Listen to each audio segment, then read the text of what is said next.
Le drone FPV et l'impression 3D sont intimement liés. Quand vous achetez un drone, en général, vous avez envie de le customiser et le protéger un petit peu et lui installer des pièces imprimées en 3D. Alors la question à laquelle on va répondre aujourd'hui, c'est est-ce que ça vaut le coup d'avoir une imprimante 3D et d'imprimer ces pièces en 3D chez soi? A tout de suite.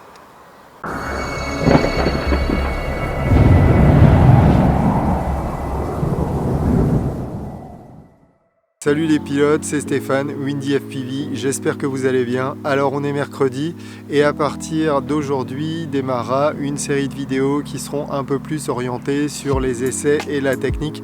Donc ce sera tous les mercredis, donc je vous invite à vous abonner à la chaîne et puis à cliquer donc sur la petite cloche pour recevoir les notifications lorsqu'une vidéo sortira. Aujourd'hui on va donc parler imprimante 3D et voir si ça vaut la peine d'avoir une imprimante 3D chez soi. L'imprimante que je possède, c'est une Creality Ender 3 que vous trouvez sur Banggood aux alentours de 200 €. Je vous mettrai le lien dans la description.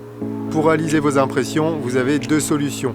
Ou soit vous créez vos propres designs à l'aide d'un logiciel DAO, donc de design assisté par ordinateur, ou soit vous allez chercher les designs directement en ligne. Pour concevoir mes propres designs, j'utilise un logiciel qui s'appelle Fusion 360. L'avantage, c'est que ce logiciel est entièrement gratuit et téléchargeable en ligne.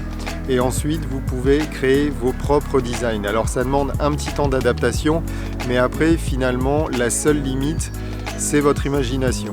Et si vous voulez trouver des designs à imprimer directement, il y a un site qui s'appelle Thingiverse. Vous allez dans le moteur de recherche et puis vous tapez par exemple Harmattan Rooster et vous allez avoir pléthore d'impressions 3D qui seront disponibles.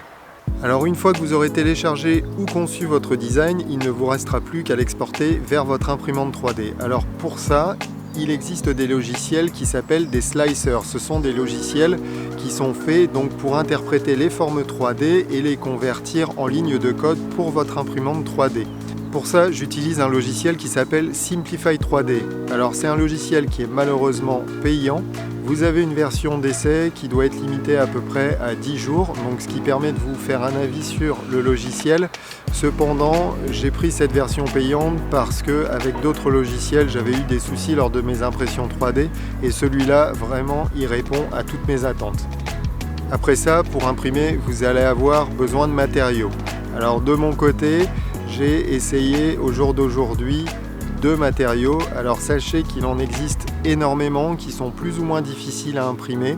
Le PLA, c'est un filament qui est assez rigide, donc qui n'est pas forcément destiné au drone FPV.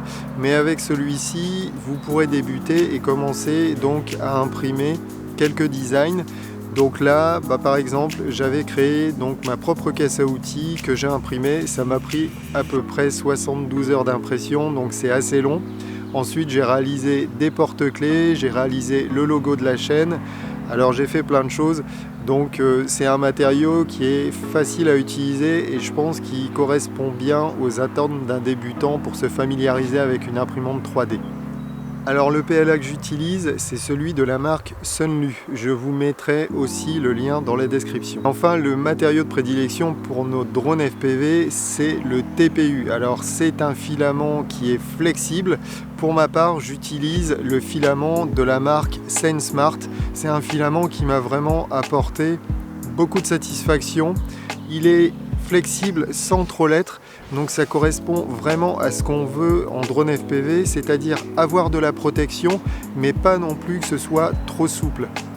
Avec ce filament, j'ai réalisé toutes les impressions pour le rooster que j'ai construit récemment et pour lequel j'ai fait un tuto. Donc il y avait les protections de bras, il y avait des supports d'antenne et puis il y avait le support de la GoPro Session. Alors un peu comme pour toutes les disciplines, pour l'impression 3D, il y a une petite courbe d'apprentissage. Alors vous allez apprendre au fur et à mesure à régler votre imprimante. Il y a énormément de tutos sur internet. D'ailleurs, si vous souhaitez que j'en fasse quelques-uns, n'hésitez pas à me le demander. Mais en tout cas, une fois que vous maîtrisez votre imprimante, vous pourrez réaliser vos propres designs et vraiment imprimer tout ce que vous souhaitez. Au niveau financier, une bobine, que ce soit de TPU ou de PLA, ça vous coûtera à peu près 30 €. Vous avez pléthore de couleurs et vous pouvez trouver toutes ces bobines bien sûr sur Amazon. Donc au final, est-ce que ça vaut le coup d'avoir une imprimante 3D chez soi? Alors pour moi, la réponse est oui. Si vous êtes un petit peu bricoleur, que vous voulez apprendre énormément de choses et que vous voulez progresser dans certains domaines, l'imprimante 3D est faite pour vous. Si vous aimez bien bidouiller, elle est faite pour vous. Et puis au niveau financier, des supports 3D qui sont vendus dans le commerce, quelquefois une quinzaine d'euros, par exemple un support de GoPro, ça va vous coûter environ 1 €. Alors si à ça on divise le nombre d'impressions, l'électricité, le prix de l'imprimante, je pense que vous dépasserez jamais les 5 € au niveau d'une impression par exemple et d'un support de caméra. Donc c'est très rentable. Après, il faut bien prendre en compte que l'imprimante 3D, ça fait un petit peu de bruit. Alors suivant les modèles, la Ender 3 est pas parmi les plus silencieuses, mais il faut savoir que c'est un petit peu bruyant. Donc si vous avez une pièce à part pour pouvoir l'installer, c'est mieux. Et puis sinon, évitez d'imprimer la nuit. Alors voilà, cette vidéo est terminée. Si elle vous a plu, n'hésitez pas à le mettre dans les commentaires. N'hésitez pas à mettre des pouces, des likes. Je vous dis à très bientôt. Et puis je vous souhaite de très bons vols. Ciao!